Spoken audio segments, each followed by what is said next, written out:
अस्सलाम वालेकुम नाजरीन। मेरा नाम आबिद है। मेरी उम्र 15 साल है। कहानी में आगे बढ़ने से पहले अगर आपने अभी तक हमारे यूट्यूब चैनल को सब्सक्राइब नहीं किया तो सब्सक्राइब कर दें। मेरी फैमिली में टोटल 5 अफराद थे। मेरे अम्मी अबू, मेरे मामू और हम 2 बहन भाई। मेरा भाई मेरे से छोटा है और 10 साल का है। मेरी उम्मी बहुत खूबसूरत थी और उसके हसन के सब जगह चर्चे थे। मेरा मामू हमारे पास ही रहता है। मेरी उम्मी के माँ बाप इस दुनिया से चले गए थे, इसलिए उम्मी ने मामू को अपने पास ही रख लिया था। मेरे मामू की उम्र 23 साल है। मेरे मामू देखने में काफ़ी खूबसूरत हैं। मेरे मामू की अभी शादी नहीं हुई थी और उम्मी मेरे मामू के लिए कोई खूबसूरत सी लड़की ढूंढ रही थी। मेरे मामू बहुत शरारती थे और बहुत ही उनसी मजाक इंसान थे।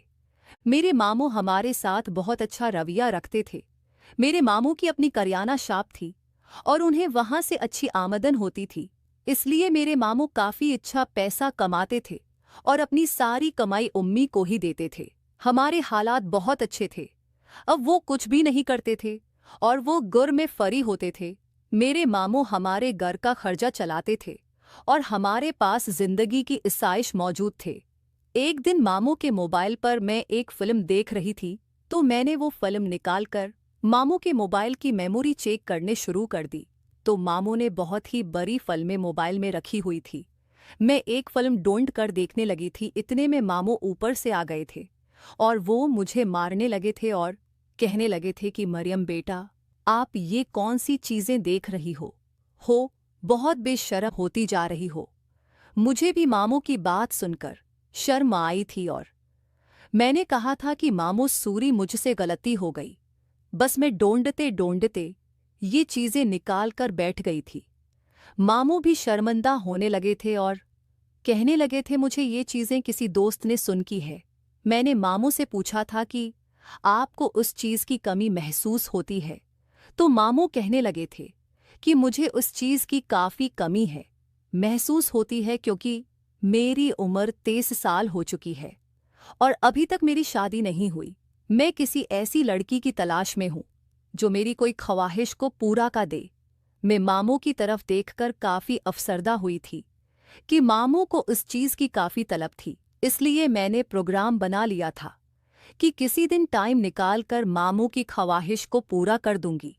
मेरे मामू का नाम अजहर है और वो देखने में काफ़ी खूबसूरत है। मेरे मामू एक नौजवान किस्म के आदमी थे और किश्ती वगैरह भी करते थे। मेरे मामू का पूरे इलाके में नाम था और बहुत से बड़े पहलवान मेरे मामू को जानते थे और मेरे मामू को किश्ती की दावत भी मिलती थी, इसलिए मैं मामू को काफ़ी पसंद करती थी और मैं मामू की जवानी पर फ़िदा थी, इसलिए मैं तो पहले ही उस चीज़ को देखना चाहती थी और मामू के करीब जाना चाहती थी। अब मुझे मामू की कमज़ोरी का पता चल गया था और मेरे लिए ही अच्छा मौका था कि मैं मामू के पास जाकर अपनी ख्वाहिश को पूरा कर लूं।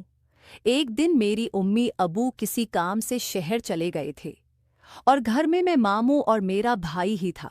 गर्मियों के दिन थे। मेरा छोटा भाई टाइम से ही सो गया था, इसलिए उन्हें मामू के कमरे में चली गई थी, तो मामू भी सो रहे थे। मैंने मामू को उठा दिया था और कहा था कि मामू अबू घर में नहीं है और मेरा दिल नहीं लग रहा। मामू कहने लगे थे कि मरियम बेटा, क्यों दिल नहीं लग रहा? मैंने कहा मामू, बस वैसे ही मुझे आपकी कमी महसूस हो रही थी, इसलिए मैं आपके कमरे में आ गई हूँ। मामू भी खुश हो गए थे और मैं उनके पास बैठ गई थी। मेरे मामू को कहा था कि मामू, मुझे आपकी ख्वाहिश को पूरा करना है और मुझे आपके साथ वो काम करना है।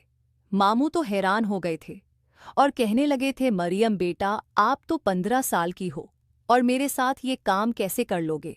तो मैंने मामू को कहा था कि मामू, मैं गुजारा कर लूंगी, बस आप मेरे साथ ये काम करो, क्योंकि मैं भी मजबूर हो चुकी थी और 15 साल की खूबसूरत खूब रो नौजवान लड़की थी और मुझे भी उस चीज़ की कमी महसूस होने लगी थी, इसलिए मेरे मामू को अपने साथ मिला लिया था। मामू मेरी बैटरी में अपना चार्जर टिक डालने लगे थे और मामू ने बड़े एहतियात के साथ मेरी बैटरी भी अपना चार्जर टिक डाला था। अब मैं मामू की दीवानी हो गई थी और मुझे काफ़ी सुकून मिला था। अब जब भी मेरा दिल करता है, मैं मामू के साथ वो काम कर लेती थी और अपनी ख्वाहिश को पूरा कर लेती थी। घर वाले इस बात से बिल्कुल अनजान थे कि हम घर में क्या गल खुला रहे हैं, लेकिन मैं मामू के साथ मिलकर जिंदगी का सुकून ले रही थी। नाजरीन, अगर आपको ये कहानी पसंद आई हो तो चैनल को सब्सक्राइब करें